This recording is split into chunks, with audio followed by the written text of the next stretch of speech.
नमस्कार दोस्तों, हक की आवाज़ से रविंद्र कटारिया।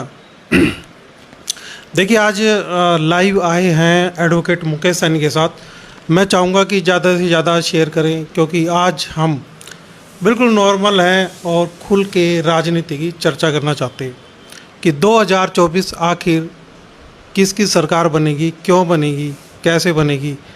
और सुप्रीमो राजकुमार सैनी के उपाध्यक्ष यहाँ बैठे हैं, इनसे भी हम ज़रूर इस बारे में चर्चा करेंगे। जी, आपका स्वागत। नमस्कार जी। मुकेश जी, देखिए, आप लोकतंत्र सुरक्षा पार्टी से हैं, उपाध्यक्ष हैं।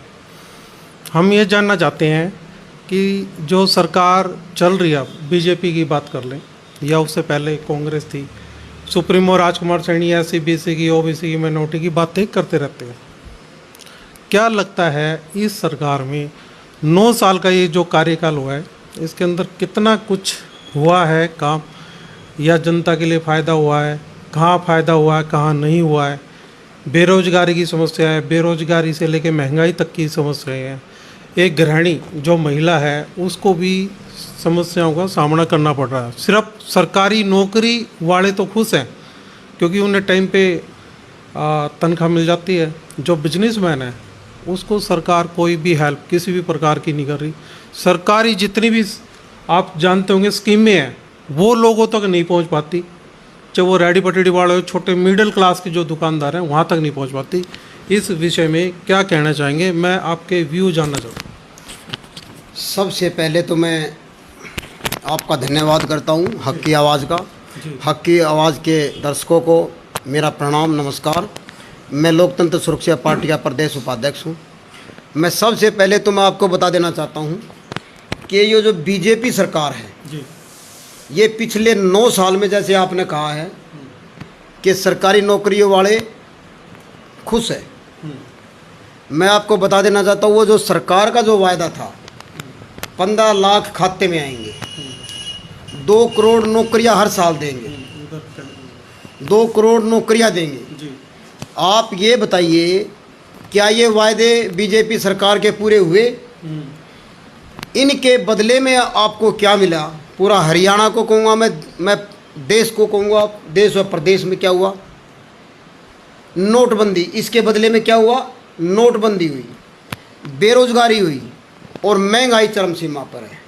कहने का मेरा अर्थ ये है कि इस पिछले 9 साल के अंदर अगर पूरा आंकलन किया जाए तो इस देश और प्रदेश में मैं कहूँगा कोई भी कार्य जनहित के नहीं हुए हैं।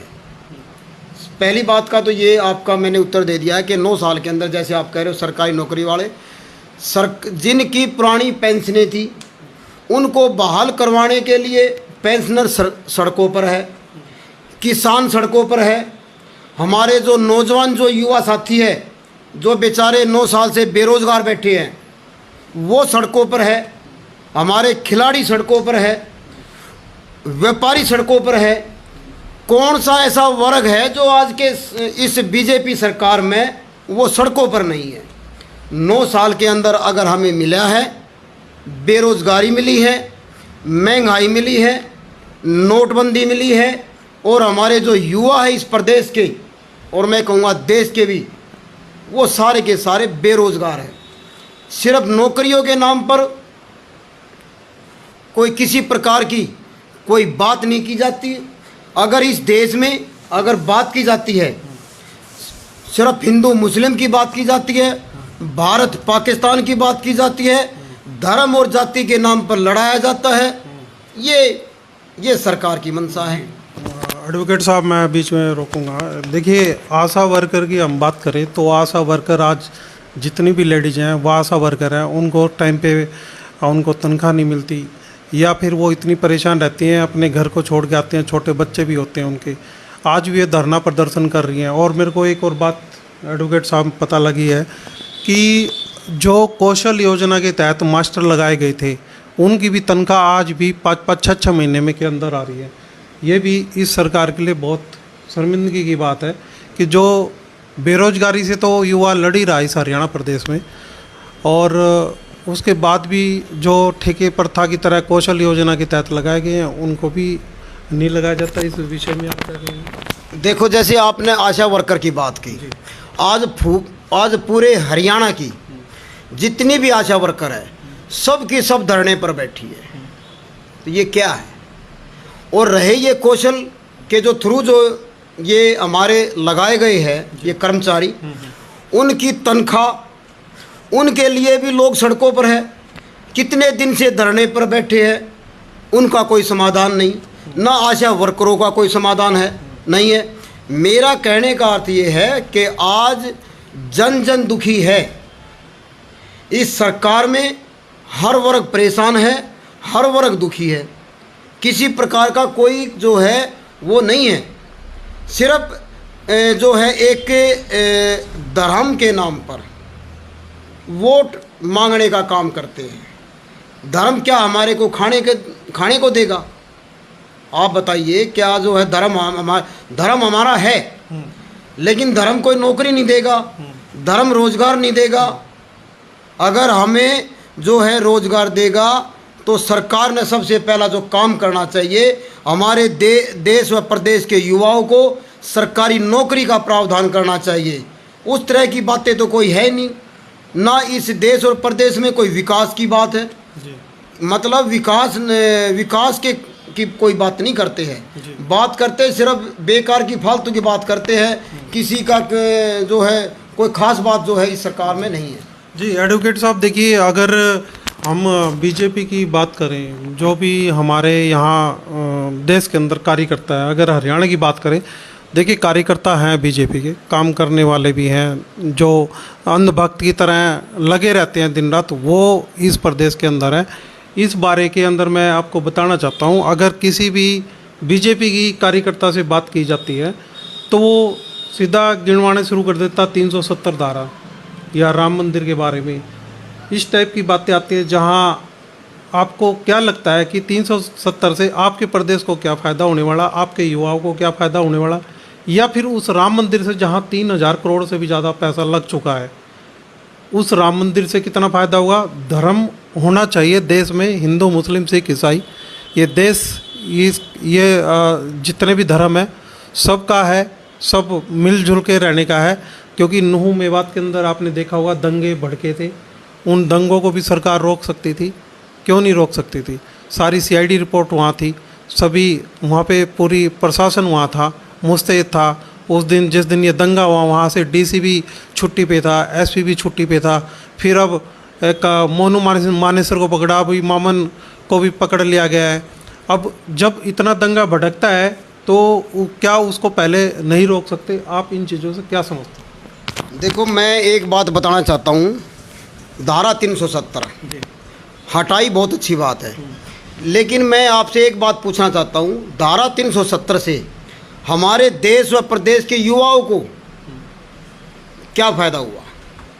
क्या मैं हरियाणा वासियों से, देशवासियों से पूछना चाहता हूँ, क्या 370 हटने के बाद क्या किसी ने जम्मू कश्मीर में कोई प्लाट खरीद लिया? क्या कांग्रेस ने इस 370 को चिचन्ना बना रखा था?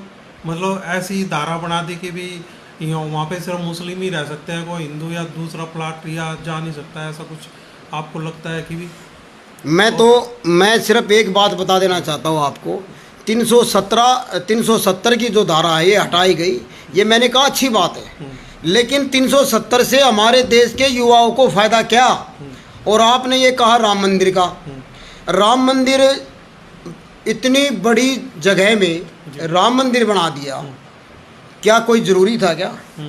और राम मंदिर से क्या है आप ये बताइए, क्या देश का युवा वहाँ पे कोई पढ़ाई करेगा? वहाँ पर जो है सिर्फ क्या है कि धर्म के नाम पर वोट लेने का एक ये प्रोपगंडा है, और वहाँ पर कुछ नहीं है।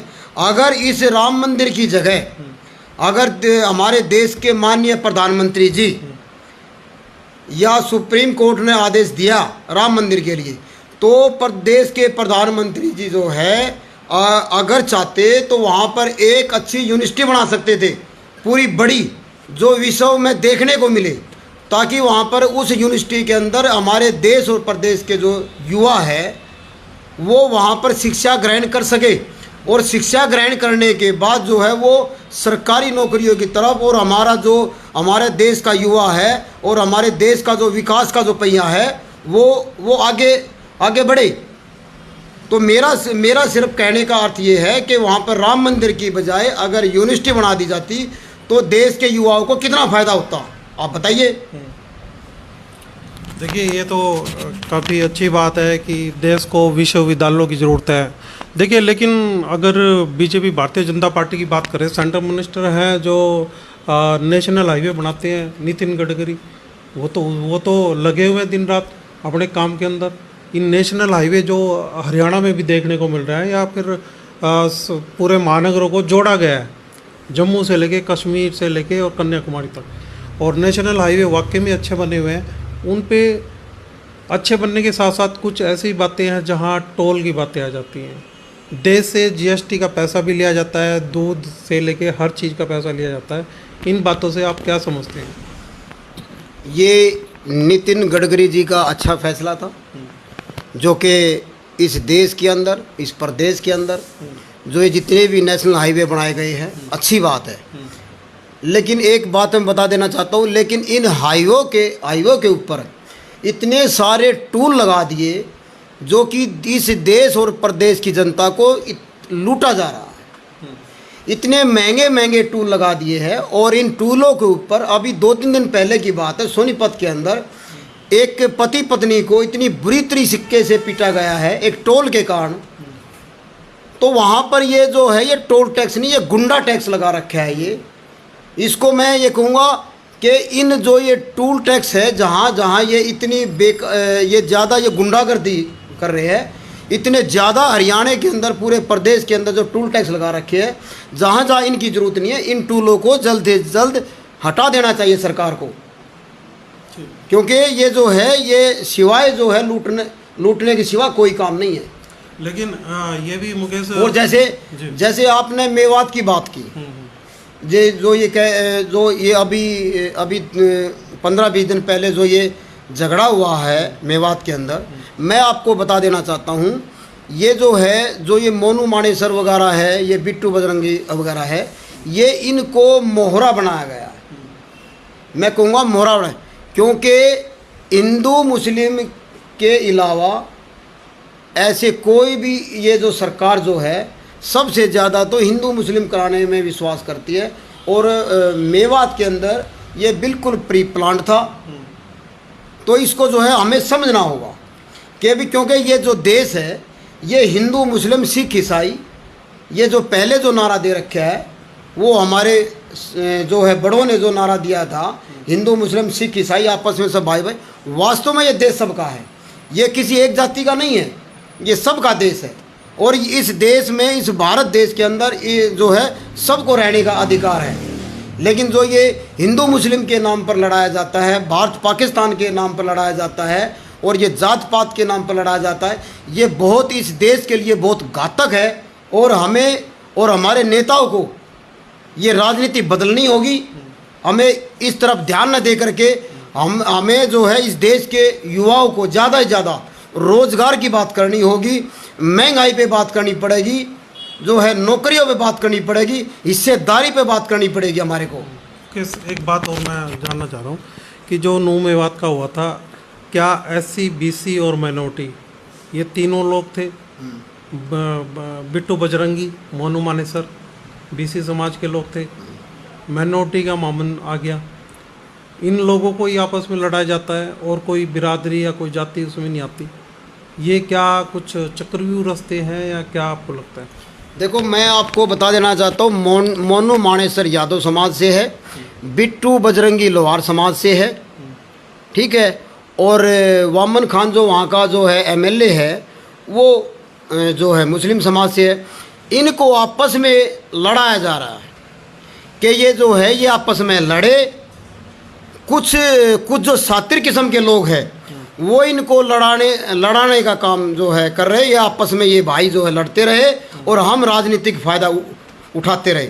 ये जो है मेवात के अंदर ये मनसा है। मेवात के क्या, ये पूरे देश और प्रदेश के अंदर यही मनसा है कि इनको आपस में लड़ाया जाए। जो SC, BC और ST और जो ये माइनॉरिटी के जो लोग हैं, इनको आपस में लड़ाया जा रहा है। तो लेकिन ऐसा नहीं होना चाहिए। इस देश में अमन शांति के लिए जो है भाईचारा कायम करना चाहिए, जो कि सिर्फ वोट के लिए ये वोट की राजनीति नहीं करनी चाहिए। जी। अब देखिए, ये तो भारतीय जनता पार्टी के बारे में, क्योंकि शासनकाल वही कर रही है, खट्टर सरकार है, पूरी तरह फेल हो चुकी है इस हरियाणा प्रदेश के अंदर, और कहीं ना कहीं अब लोग जो है ऊब चुके हैं इस राजनीति से। भारतीय जनता पार्टी 9 साल राज कर रही है, और उससे पहले कांग्रेस ने भी किया।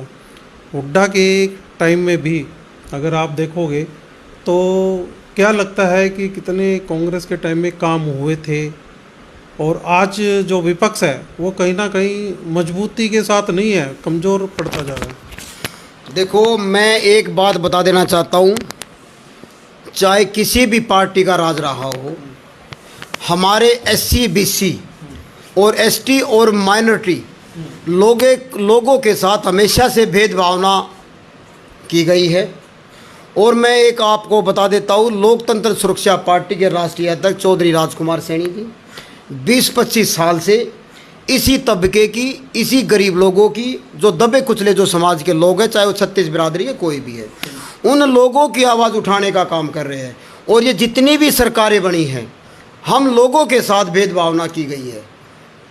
तो इसलिए जो है लेकिन अब इस देश और प्रदेश के लोग जो SC और BC समाज के हैं, और जो छत्तीस बिरादरी के जो दबे कुचले जो समाज के लोग हैं, वो अब जो है समझने लग गए हैं, और कहीं ना कहीं अब इकट्ठे भी हो रहे हैं। क्योंकि राजकुमार सैनी जी ने इस प्रदेश के अंदर अपनी रथ यात्रा के माध्यम से लोगों को जागरूक करने का काम किया है। और आने वाले 2024 के चुनाव में, चाहे वो लोकसभा का चुनाव हो, चाहे विधानसभा का जो चुनाव हो, अगर कोई भी पार्टी, चाहे वो नेशनल लेवल की हो, चाहे प्रदेश स्तर की पार्टी हो, अगर हमारी विचारधारा से मेल खा करके हमारे साथ गठबंधन करने का अगर विचार करती है, तो हम उस पर विचार ज़रूर करेंगे। अन्यथा हम अकेले लड़ेंगे, हम अकेले लड़ने में सक्षम हैं। और आज देश का और प्रदेश का युवा लोकतंत्र सुरक्षा पार्टी की तरफ देख रहा है, लोकतंत्र सुरक्षा पार्टी की तरफ देख रहा है, और चौधरी राजकुमार सैनी के अंदर अपना जो है अपना भविष्य तलाश रहा है। देखिए, मैं राजकुमार सैनी आपकी पार्टी की बात कहता हूँ कि 2000 आरक्षण जब हुआ था 2016 के बाद, तो राजकुमार सैनी ने काफ़ी लोगों ने उत्सुकता जगाई कि भी जो ये आरक्षण हुआ है उसके बाद एक लहर चल पड़ी थी। राजकुमार सैनी से यूपी, बिहार, पता नहीं कहाँ से, पंजाब से हरियाणा पूरा जुड़ गया था, एक डिस्ट्रिक्ट वाइज। उसके बाद ऐसा क्या हुआ कि टिकटें बांटने में कहीं कमजोरी नज़र आई आपको लोकसभा के अंदर या फिर विधानसभा के अंदर? तो क्या समझते हैं कि कहीं ना कहीं अब 2024 का चुनाव उतना आसान नहीं है जब 2019 के अंदर था? अब क्या समझते हैं कि 2024 में किस तरह से आपकी पार्टी निकलेगी बाहर? देखो, जो 2019 का जो चुनाव था, वो लोकतंत्र सुरक्षा पार्टी ने बड़े दमखम के साथ लड़ा। जो बीजेपी सरकार 75 पार का नारा दे रही थी, वो चौधरी राजकुमार सैनी जी ने 40 पे ला करके रोक दिया है। और मैं अब गारंटी के साथ कहता हूँ कि अब की बार जो है सरकार पहले 40 पे ला कर छोड़ा था, अब की बार लोकतंत्र सुरक्षा पार्टी के जो राष्ट्रीय अध्यक्ष चौधरी राजकुमार सैनी जी है, और हमारे पार्टी के कार्यकर्ताओं ने और हमारी पार्टी के नेताओं ने, चाहे वो जिला सदर की बात हो, चाहे हल्का लेवल की बात हो, अब हमारी पार्टी ने कमर कस ली है। और जो है अगर हमें अकेला भी लड़ना पड़ा तो 40 से 4 पे ला के छोड़ देंगे, ये पक्की गारंटी है।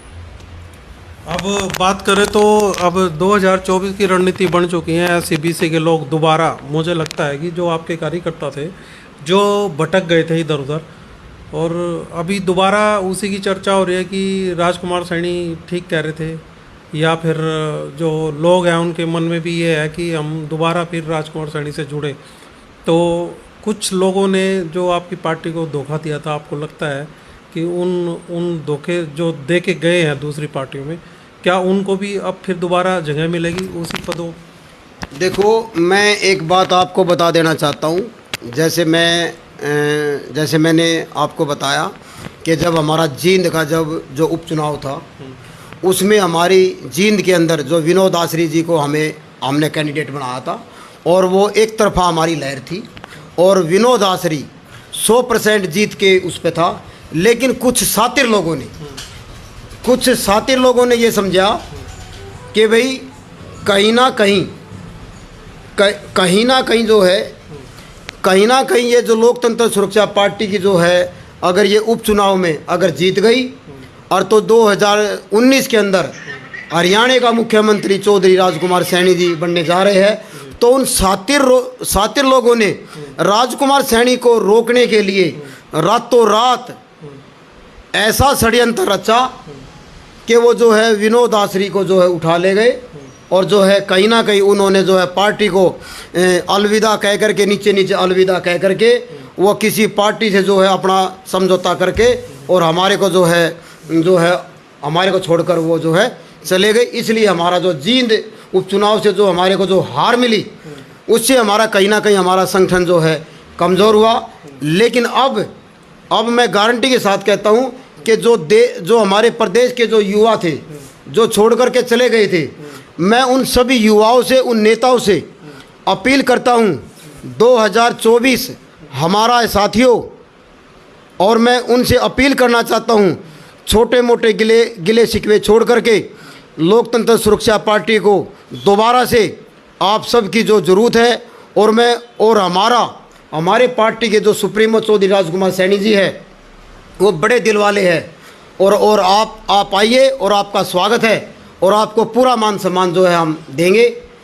ये हमारी पार्टी की रणनीति, क्योंकि हम सभी को एक साथ लेकर के चलते हैं, हम कोई भेदभाव की बात नहीं करते। हमारी पार्टी के जो मुद्दे हैं 100% आरक्षण, हर घर में रोजगार, एक परिवार एक रोजगार, और जो है विधवा, विकलांग, और जो ये बुढ़ापा पेंशन है, अगर हमारी सरकार बनती है हम 10,000 रुपये पेंशन देने का हम काम करेंगे।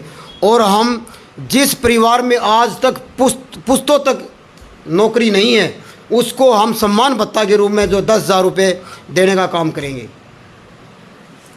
आपको एडवोकेट साहब ऐसा नहीं लगता कि 2019 के अंदर जो चुनाव हुए थे विधानसभा में, वहाँ राजकुमार सैनी ने एक ऐसी गलती कर दी कि ज़्यादा से ज़्यादा लोगों को 75 से 80 लोगों को लड़ा दिया विधानसभा में?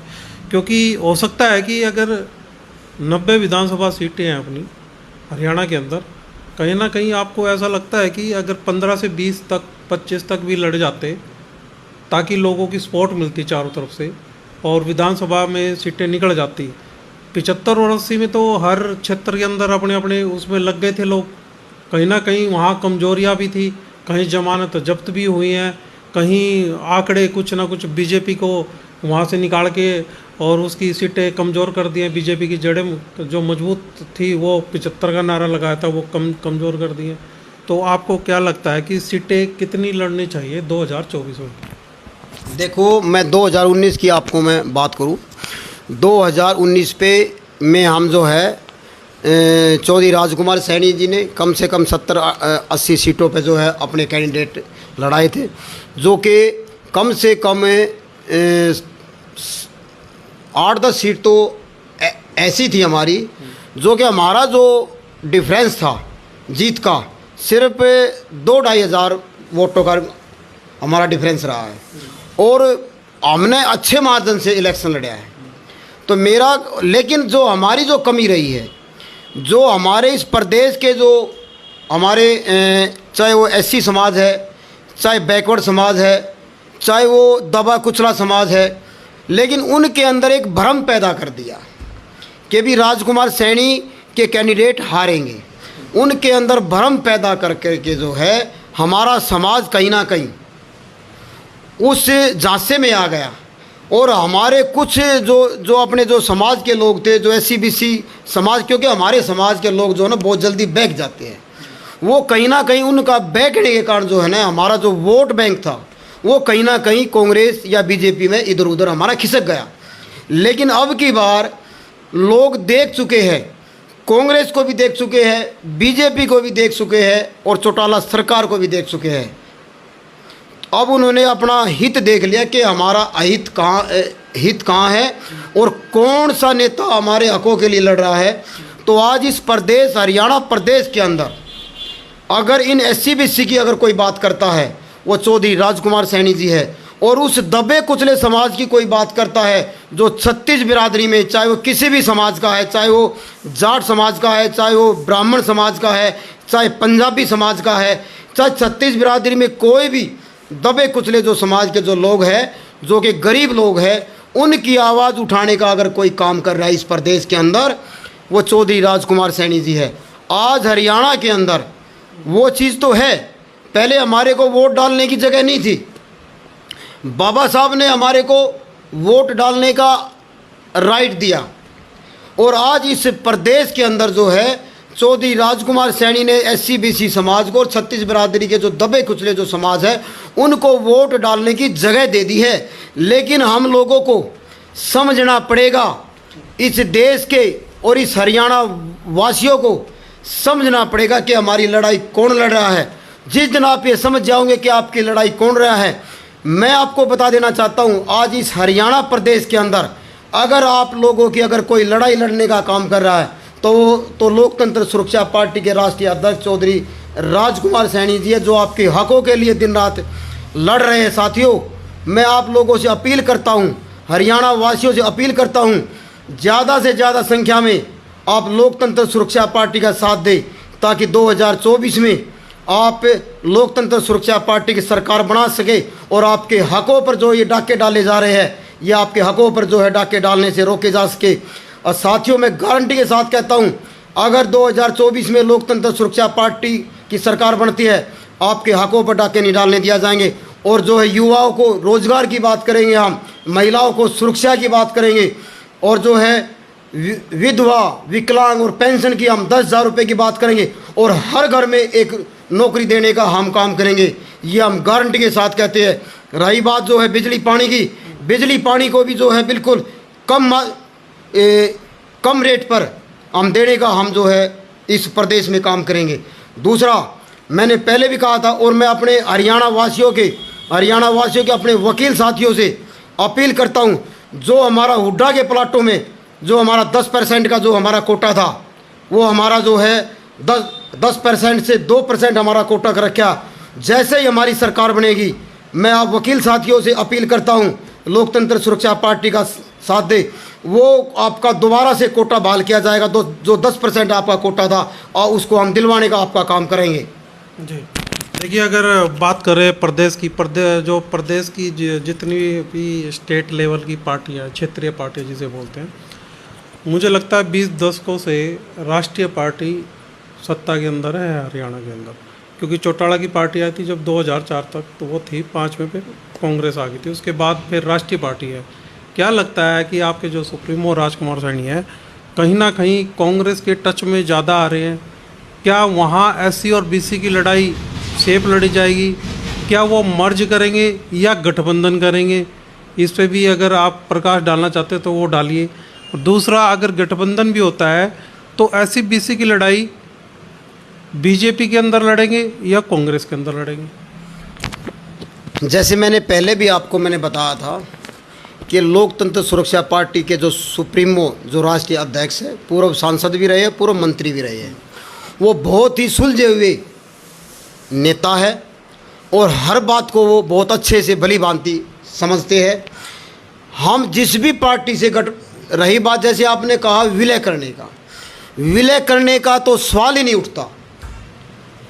अगर हम गठबंधन करते हैं तो हमारे पार्टी के जो सुप्रीमो है, जो राष्ट्रीय अध्यक्ष है चौधरी राजकुमार सैनी जी, वो अगर कोई पार्टी हमारी विचारधारा से मेल खाती है और जो हमारे SC BC के जो अधिकार, जो हमारे राइट है, अगर उनको देने का वायदा करती है, तो हम उस पार्टी से हम जो है गठबंधन करने के लिए हम 100% सोचेंगे, क्योंकि हमें उन लोगों की आवाज़ हम उठा रहे हैं, जो हमारा समाज जो दबा कुचला है, जो पिछड़ा समाज है, जिनकी अनदेखी सभी सरकारों ने की है।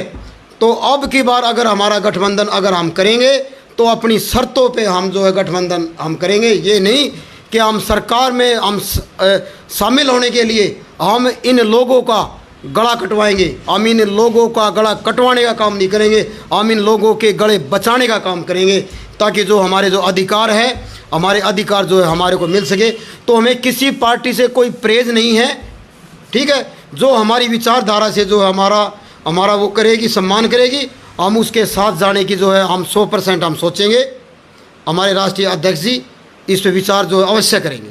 जी देखिए, काफ़ी अच्छी लंबी चर्चा हो चुकी है और मेरा जितने भी मेरे सब्सक्राइबर्स हैं या देखने वाले हैं या मेरे भाई बंधु हैं जो मुझे जानते हैं इस हरियाणा प्रदेश के अंदर, और मैं ये ज़रूर कहना चाहूँगा कि इसको ज़रूर लाइक्स और सब्सक्राइब्स और शेयर ज़रूर कीजिए, ताकि हमारा जो चैनल है वो उन लोगों तक पहुँचे और हमारी जो आवाज़ जो डिबेट कर रहे हैं, एक नॉर्मल डिबेट है, इसमें कहीं ना कहीं चर्चा होनी चाहिए। और जो लोग इस विषय में सोचते हैं कि चर्चा होनी चाहिए, डिबेट होनी चाहिए राजनीतिक, क्योंकि आज की डेट में SC BC समाज के लोगों को जो सत्ता के अंदर ले जाने के लिए राष्ट्रीय अध्यक्ष राजकुमार सैनी जी तत्पर रहते हैं और उनको जगाने का प्रयास करते हैं। मुझे लगता है 2016 के बाद उन्होंने काफ़ी लोगों को जगाया है, तो उसमें एडवोकेट साहब भी इस बारे में बोल रहे हैं। उपाध्यक्ष जी हैं यहाँ के पार्टी के अंदर LSP में, और उन्होंने भी कई बार बोला है। तो आप क्या कहना चाहेंगे, अब क्या संदेश इस हरियाणा की जनता को देना चाहते हो? एक तो मैं सबसे पहले मैं आपके हक की आवाज़ के चैनल को बहुत बहुत धन्यवाद करता हूँ, जिन्होंने हमारी आवाज़ को उठाने का, दिखाने का जो आपने काम किया है, ये मैं आपका जो है बहुत बहुत धन्यवाद करता हूँ। और मैं इस हरियाणा की जनता से और मैं इस देश की जनता से मैं आपको बता देना चाहता हूँ, एक अपील करता हूँ, ना तो 15 लाख खाते में आए और ना 2 करोड़ नौकरियाँ मिली।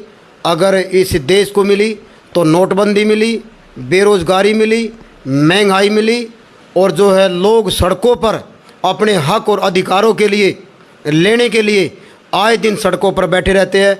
मैं इस हरियाणा की जनता को अपील करता हूं कि आने वाले 2024 के लोकसभा और विधानसभा के चुनाव में आप सब गिले शिकवे छोड़ करके और ये समझना छोड़ दे, ये बात अपने दिमाग में से निकाल दो कि हम जीत नहीं सकते।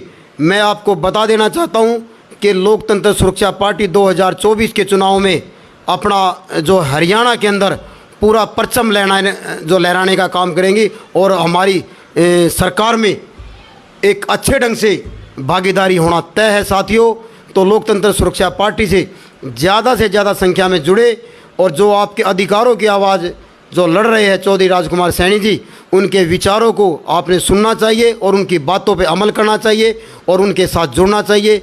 जय हिंद, जय भारत, जय संविधान।